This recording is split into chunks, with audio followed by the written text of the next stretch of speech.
Well, guys, Ravens football is finally back, and if you can't tell, I'm excited for it, as I'm sure all of you are. This Friday at 7:30 p.m., the Ravens are going to host the Philadelphia Eagles in Baltimore for our Week 1 preseason game. Now, as it is preseason, we aren't going to see many of the stars on this Ravens team, but I know that we're perfectly fine with not seeing guys like Lamar Jackson, Derrick Henry, Roquan Smith, or even Kyle Hamilton risking injury in a preseason game.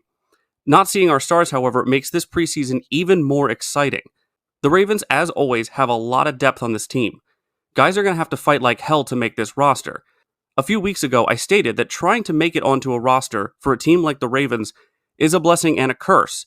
Yes, they're a very good team, but that means there's very few open roster spots. Now, for this video, I want to do a quick preview for the first preseason game and take a look at some of the players I'm interested in seeing, how many reps these players get, and while the game plan will be vanilla, I still want to see how well these guys can play in the Ravens' offense and defense in a game scenario. Let's get to it.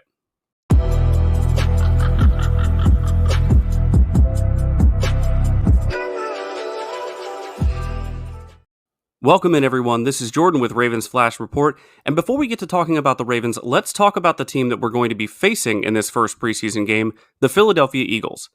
What I like best about this first preseason game is that the Ravens aren't going up against some team that's in a rebuild mode or even a team that had a losing record last season.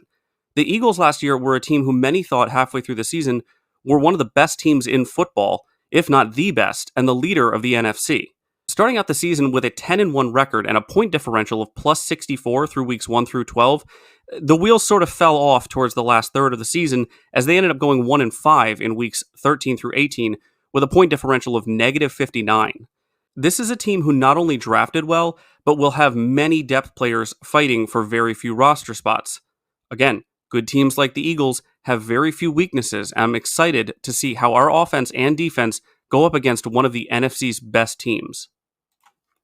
But now, let's jump right into some of the players that I'm excited to see battling for snaps and fighting for a roster spot, or at least a practice squad spot in some cases.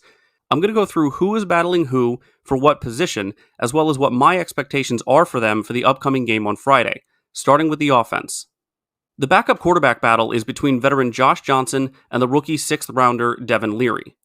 Emory Jones is still in the mix, but he seems more like a practice squad candidate right now rather than a backup quarterback.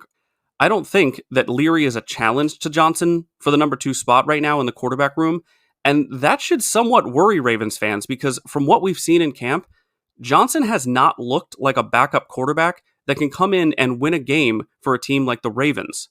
Now, I know that our defense is great, and they typically start faster than offenses do, but the amount of interceptions has been shockingly bad. If Leary has a solid opportunity during the preseason games, he would do well to take advantage of it. These next few weeks could be his best chance to move up the depth chart this season and secure more work and reps against the first and second team defense and the first and second team offense.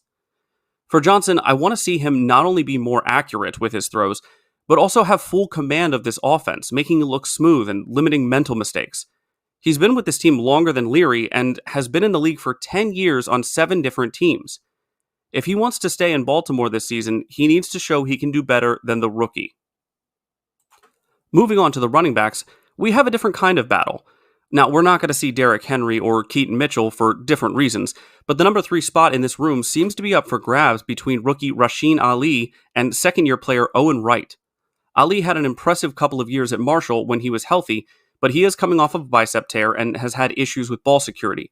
Meanwhile, Wright has been turning heads in camp, showing not only flashes, but enough consistency that some have even said he might challenge Justice Hill at some point this season. Now, I don't think we're there yet, but on that topic, I will be interested to see if Hill plays in the game 1 at all. As of right now, he is the number 2 on our roster, and the Ravens have been very cautious with preseason, especially after what happened in 2021. Now on to the wide receivers. I'm looking to see what work Tylan Wallace will get, and if he will be able to showcase why he deserves a spot on this roster. With Deontay Hardy missing a lot of time during camp, it's not a foregone conclusion that he's going to be our main return man for the Ravens this season. It'll also be interesting to see if guys like Sean Ryan, Malik Cunningham, and Dayton Wade play as well in a game as they have at practice. I know there's a lot of depth on this wide receiver room, and I'm extremely excited to see if guys show out and sort of make a name for themselves in the early part of preseason. For the tight ends, I don't see a lot of movement among the top three, unfortunately making the position not really a battle. As good as a depth tight end might be, even the Ravens aren't going to carry 4 tight ends.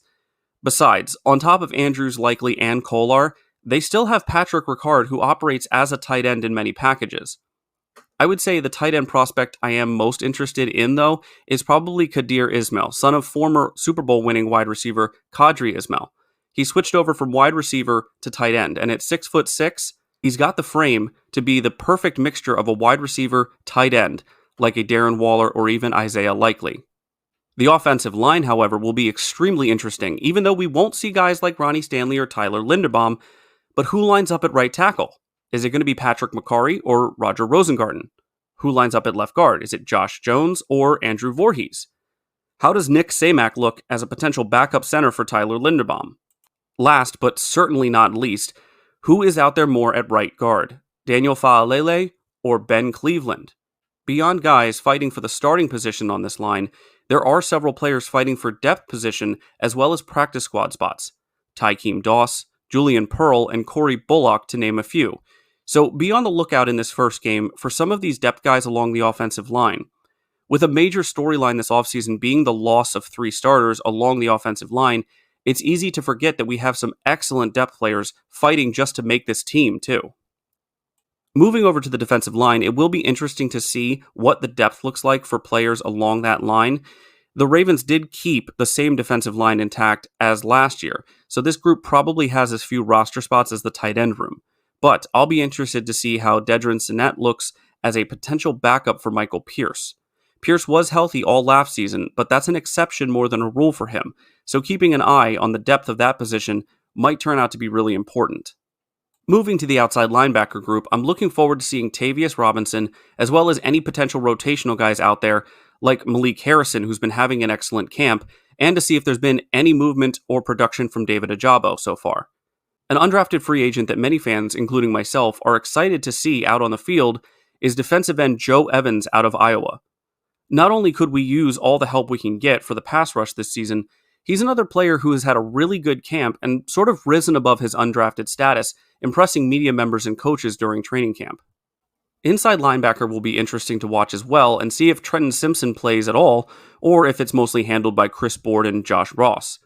Deion Jennings is another player I'm interested to seeing him make his case for the practice squad at this position, and with the versatility that John Harbaugh mentioned, we may even see Malik Harrison taking a number of snaps inside as well.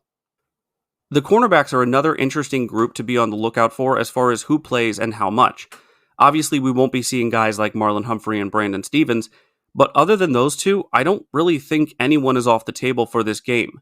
Nate Wiggins, therefore, will definitely be someone to keep an eye on if he gets his shot out on the field. With TJ Tampa and Trayvon Mullins out, this will be an opportunity for guys like Jalen Armour-Davis and Pepe Williams to impress the coaches. I'm sure both are looking for strong preseasons after having dealt with injuries early in their careers, and especially JAD, who has had a great camp. Another returning Raven is Daryl Worley, who will most likely be seeing moved back and forth between corner and safety throughout the preseason. Finally, we get to the safeties, and here we'll most likely be seeing a heavy dose of Ardarius Washington and Sanusi Kane, both of which I'm excited to see in action. I'm not sure if we see Eddie Jackson much, if at all, but despite his success and experience, he is still learning this defense, so he might be out there for a drive or two. Getting into the last section of the team here, we've got special teams, and it's going to be interesting to see the Ravens' first approach to this new kickoff rule. Now, I'm sure we won't see anything beyond a vanilla return plan, but we'll at least have an idea of who they're considering for the return job and the kicking job. Now, some people have tossed around the idea of a Zay Flowers or even a Nate Wiggins option at returner, given their speed and especially Zay's ability to move in space. But with how often returners get injured, I don't really see either of these players being options in the mind of the coach. More likely it'll be someone like Tylan Wallace, Justice Hill, or potentially Keaton Mitchell when he returns. But having said that as well, let's see what it looks like with the Ravens in the first place before speculating any further. The preseason isn't necessarily the sexy part of the year, as many starters aren't playing, but it is one of the most important times of the year for roster development and finding out what sort of depth your team has. We know at the end of the preseason, a lot of extremely good football players will unfortunately be cut as the Ravens trim down to the 53 roster. These preseason games will give us an early look at some of the excellent players that could potentially have a chance to play for the Ravens this year as part of that roster. Well, guys, that's going to wrap up this preview for the Ravens' first preseason game against the Philadelphia Eagles.